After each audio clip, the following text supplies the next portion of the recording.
बलियापुर प्रखंड के सूरंगा पंचायत के ग्रामीणों ने रैयत विस्थापित मोर्चा के बैनर तले क्षेत्र संख्या 10 के एरिया ऑफिस का गेट को किया जाम। सूरंगा पंचायत के रैयतों ने रैयत विस्थापित मोर्चा के बैनर तले 7 सूत्री मांगों को लेकर पांडव रजक के नेतृत्व में क्षेत्र संख्या 10 का एरिया ऑफिस का घेराव किया तथा ग्रामीणों ने मुख्य गेट को बंद करके गेट के सामने बैठ गए। इसे आने जाने का रास्ता बंद हो गया।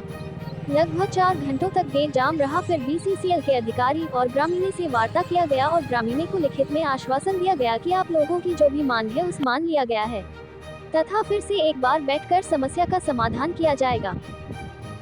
जिंदाबाद जिंदाबाद जिंदाबाद ग्रामीण नेता जिंदाबाद जिंदाबाद जिंदाबाद हम ग्रामीणों को रास्ता देना होगा हम ग्रामीणों को रास्ता देना होगा जमीन पर अभिगम करना बंद करो।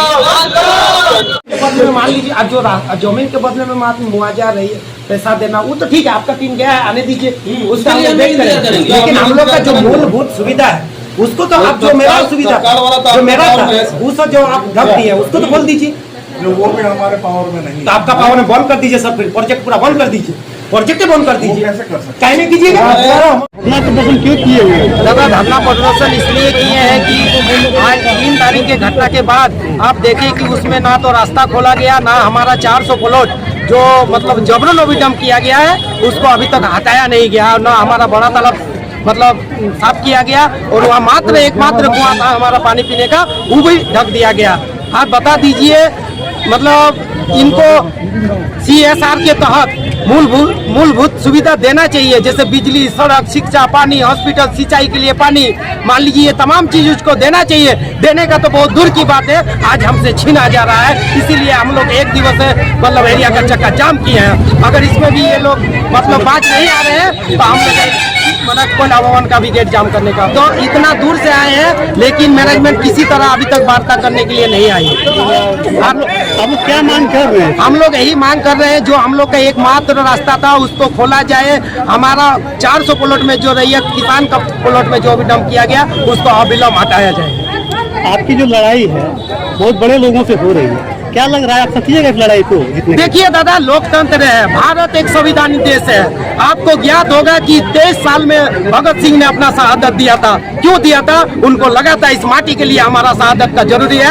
आज हम लोग भी अपना शहादत देने के लिए आए हैं। हम लोग को पता है कि इनसे लड़ के नहीं जीतेंगे, लेकिन दादा एक कहावत है, जो डर गया उमर गया, ग्रामीण जागा है और हम अपना अधिकार लेने के लिए तैयार है। चलाइए गोली जितना चलाना है, क्यों नहीं मारते? पल पल डेली हर दिन मरने से अच्छा है, घुट घुट से मरने अच्छा है, शिक्षा के बिना मरना अच्छा है, मरने से अच्छा है कि हम लोग लड़ के मरेंगे, आपका गोली खा के मरेंगे। जो गोली जो चलाने का बात कर रहे हैं, जो बमबाजी हुई थी वहाँ पे जो लोग किए थे, उसके खिलाफ कोई कार्रवाई क्या है अभी तक? पता अभी तक कुछ नहीं दादा, अभी तक कुछ कार्रवाई नहीं है। आप सोचिए कि जमीन देने वाला अपना मान लीजिए खेती मतलब जिस जमीन में अपना खेती बाड़ी करके किसी तरह अपना जीवन काट रहे थे, आज देखिए उसी जमीन को क्या किया, जबरन छीन लिया गया। दादा अंग्रेज का शासन हुकूमत यहाँ आ चुका है। आप बताइए भारत का लोकतंत्र में हम लोग है कि नहीं? भारत का मानचित्र में हम लोग आते हैं कि नहीं? यदि आते हैं तो इतना तानाशाही क्यों इतना तानाशाही? दादा हम लोग लोकतंत्र में है कि नहीं, ये सिर्फ हम लोग जानने के लिए आए और विषय को सिर्फ सवाल पूछने के लिए आगे आप किस लड़ाई लड़िएगा? अगर आज का धरना में मान लीजिए अगर हम लोग का बात नहीं माना जा रहा है एरिया मैनेजमेंट द्वारा, तो हम लोग आमरण अनशन में बैठेंगे। दादा आप इस लड़ाई को कैसे देखते हैं, कैसे लड़िएगा? पहले तो आपका चैनल को मैं धन्यवाद करता हूं, जो आप लोग भी इतना धूप में आकर हम लोगों का ये प्रोग्राम को मैसेज के तौर पर बढ़ाने का काम किए हैं। मैं इसके लिए आप लोग को धन्यवाद करता हूं। ये लड़ाई एक बहुत उग्र लड़ाई होगी, क्योंकि आज हम लोग को माटी की लड़ाई है और ये माटी की लड़ाई के लिए हम लोग मर मिटने के लिए तैयार हैं, क्योंकि हमारा अपना रैत जमीन जो ये BCCL आउटसोर्सिंग द्वारा छीना जा रहा है, जबरन ओबी डंप किया जा रहा है, तो इसको हम लोग कतई बर्दाश्त नहीं करेंगे।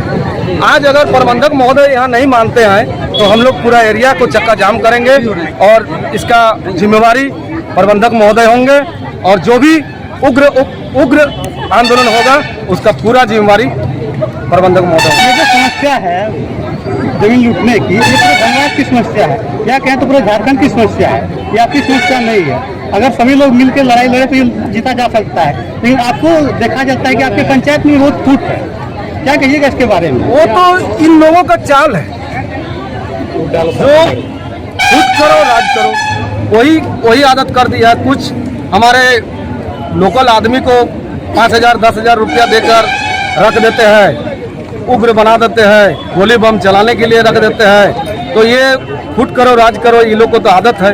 लेकिन अब हमारे ग्रामीण जाग गए हैं और हम लोग अपना हक का लड़ाई लेकर रहेंगे, चाहे इसमें हम लोग को मर मिटने के लिए तैयार होना पड़े तो हम लोग तैयार हैं। टिकने वाले नहीं है। जमीन BCCL यहाँ लिया है। हमारा परदादा रास्ता को पूरी तरह हमारा कर दिया, पिताजी रास्ता को खोला जाए। सब शोषण का एकमात्र जो कुआं पीड़ित पानी पीने का था वो कुआं भी अब हमारा ये छोटा छोटा बच्चा देखिए, आउटसोर्सिंग कंपनियां द्वारा उसमें ढक दिया गया है। छोटा छोटा बच्चा के लिए उसको खाली किया जाए। इनके लिए हम लोग को लड़ना पड़ रहा है। देखिए छोटा छोटा माँ बहन लोग सब आए हैं इस बच्चे का हक दिलाने के लिए। आज धरना प्रदर्शन क्या कारण है?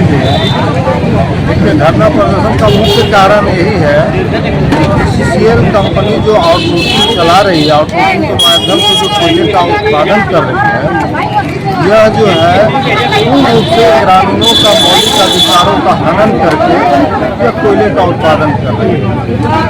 अब आज से जस्ट 1 महीना पहले एक आम रास्ता था जो कहिए तो मेघना मोड़ से ठाकुर मोड़ की ओर जोड़ता था, सीधा कहिए तो झरिया सिंगरी रोड को बलियापुर रोड से जोड़ती थी। उस रोड को आउटसोर्सिंग कंपनी के द्वारा ओडी गिराकर बंद कर दिया गया। जो बंद कर दिया गया तो ग्रामीणों का जो मुख्य रूप से बिजनेस था वो रोड के माध्यम से ही बिजनेस होता है। खेती बाड़ी का जो सामान खेती करता है उसको कहाँ ले जाएगा बेचने के लिए? बाजार में ले जाएगा बेचने के लिए। प्रधानमंत्री ग्रामीण सड़क योजना क्यों चलाई जा रही है कि गांव के लोग सीधे शहर से जुड़े और बेहतर सड़क के माध्यम से अपना व्यापार। विवाद हो रहा है, विरोध प्रदर्शन आ रहा है, इसको आप किस रूप में देखते हैं? ये ग्रामीणों का विवाद है। उनका कहना है कि कुछ जमीन है जो CS के अनुसार उनका है और हमारे पास जो रिकॉर्ड है उसके अनुसार वो जमीन BCCL है। लेकिन ये स्पष्ट नहीं हो पा रहा है कि ये रईसों का जमीन है या BCCL का है या वेस्टेड लैंड है। तो इसी सिलसिले में हमारे पास जो उपलब्ध डॉक्यूमेंट्स है उसको लेकर के हमारे अधिकारी, भू संपदा विभाग के अधिकारी दिल्ली में गए हुए हैं और हमारे रेवेन्यू इंस्पेक्टर रांची गए हुए हैं। वो लोग आएंगे, वो लोग उच्च अधिकारियों से बात करके आएंगे, उसके बाद हम लोग को अवगत कराएंगे। उसके बाद ही हम लोग स्पष्ट जान पाएंगे कि सत्यता क्या है। CO जांच के उपरांत ये बताएं कि ये सारी जमीन रईसों की है। जब CO साहब का रिपोर्ट को भी लेकर के गए हैं वो अधिकारी, और कुछ भी नहीं छुपाया जाएगा, सब कुछ सामने रखा जाएगा और उसके बाद ही तय किया जाएगा। जमीन का जो CO जब उस समय जमीन का जांच कर रहे थे तो उसमें क्लियर आ जाता ना, अगर जमीन आपके पास होता, अगर BCCL के पास वो जमीन अधिग्रहण किया हुआ होता तो सारे जांच में तो उसी समय आ गया रहता ना। ठीक है, CO साहब ने क्या किया है वो तो CO साहब बेहतर बता पाएंगे और हम उन पर क्वेश्चन भी नहीं कर रहे हैं। लेकिन ये तो हमारे क्षेत्राधिकार में है ना कि हम लोग अपने सभी डॉक्यूमेंट्स को अपने हायर अथॉरिटी के पास पुटअप करें, उनसे चर्चा करें, उनसे परामर्श लें। जिस तरह ग्रामीण अपने मौलिक अधिकारों का हनन की बात कर रहे हैं कि आप उनके बिजली, पानी, तमाम जो प्रदूषण उनके ऊपर जो है ये कर दिए हैं, तो इसको आप क्या कहेंगे? इस बारे में अभी मैं कुछ नहीं कहूँगा जब तक वो अधिकारी नहीं आते हैं। वो लोग सक्षम हैं कहने के लिए और उनसे मैं मीटिंग अरेंज करवाऊंगा 16 तारीख के बाद, और उस दिन मैं समझता हूं कि उस दिन सब कुछ क्लियर हो जाएगा। आपके सभी प्रश्नों का जवाब उस दिन मिल जाएगा। सर, जो ग्रामीण अभी बार बार रास्ते के लिए बात कर रहा था कि रास्ता जो इस रास्ते के बारे में मुझे कोई जानकारी नहीं।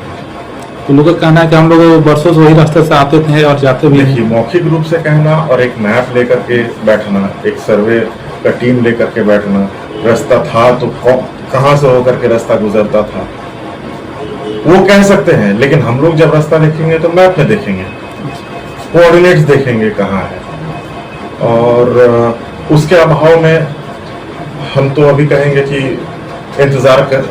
हम लोग इंतजार ही करेंगे। आज का जो वार्ता हुआ ये सकारात्मक वार्ता हुआ कि? बिल्कुल सकारात्मक वार्ता है। मैं तो काफी देर से प्रयास कर रहा था कि ये लोग आए, मैं बात कर लूं, लेकिन इन लोगों को थोड़ा समय लग गया, पता नहीं आपस में तालमेल बनाने में। और 10 मिनट के अंदर ये लोग राजी हो गए कि हाँ ठीक है, 1 हफ्ते के बाद हम लोग दोबारा बैठेंगे। अब मैं समझता हूँ कि ये लोग भी सकारात्मक, ये लोग समझ रहे हैं कि हम लोग सकारात्मक पहल कर रहे हैं। ये लोग आरोप लगा रहे हैं कि जो BCCL है आउटसोर्सिंग दबंग किस्म के लोगों को दे दिए हैं, वो हम लोग को मौलिक अधिकार नहीं, ऐसा आरोप तो हमारे सामने नहीं लगा है। हवा इस तरह नहीं, ऐसा आरोप तो साफ सुथरी मांग में नहीं है। इनका जो मांग है, जो साफ सुथरी मांग है, आप जो कह रहे हैं इससे तो बिल्कुल मेल नहीं खाता है। लगा सकते हैं, लेकिन जो मांग पत्र हमारे पास है इसमें ऐसा कुछ भी वर्णन नहीं। मीडिया को भी बोले हैं, इंटरव्यू में बोले हैं ग्रामीण। मेरे पास जो मांग पत्र है इनका, वो साफ सुथरी मांग पत्र। अच्छा, अभी जो मांग पत्र दिया है, क्या अगला बैठक में इसको जो मांग पत्र में उसका समाधान होगा? इस पर चर्चा होगी, इसी पर चर्चा होगी। समस्या होगा नहीं होगा बाद में देखा जाएगा। चर्चा होगी तो मुझे लगता है कि समाधान भी होगा। तो इन सब विवादों को मुख्य वजह क्या है? विवाद कहाँ से उपलब्ध है? ये तो बता पाना मुश्किल है, इसका स्रोत क्या है ये बता पाना मुश्किल है। भागीदारी है आपकी नजर में? मैं तो नहीं कहूँगा। कई तरह होता है कि CSR फंड का तहत जो है खुले क्षेत्र में CSR के तहत क्या बिजली पानी शिक्षा CSR के तहत तो नहीं है। जो पहले से तालाब को जो है सूख जा रहा है, उसमें कौन सा तालाब? प्रदूषण युक्त एक जो है। कुआं था बगल में, कुआं को भी जो है ना भर दिया गया है डंपिंग द्वारा, वो भी डंपिंग के द्वारा। ये मंदिर था, जांच का विषय है, ये जांच करके ही कहा जा सकता है। मैं यहाँ बैठ करके कुछ कहूँ ये सही नहीं है। ये फील्ड में जा करके जांच करके ही कहा जा सकता है और वही उचित होगा। तो कब तक जांच कीजिएगा सर आप लोग? ये टीम आएगी हमारी 16 तारीख को, उसके बाद ही हम लोग कुछ कहेंगे। सर CSR फंड में क्या क्राइटेरिया होता है? ये CSR विभाग GM CSR ही बता पाएंगे।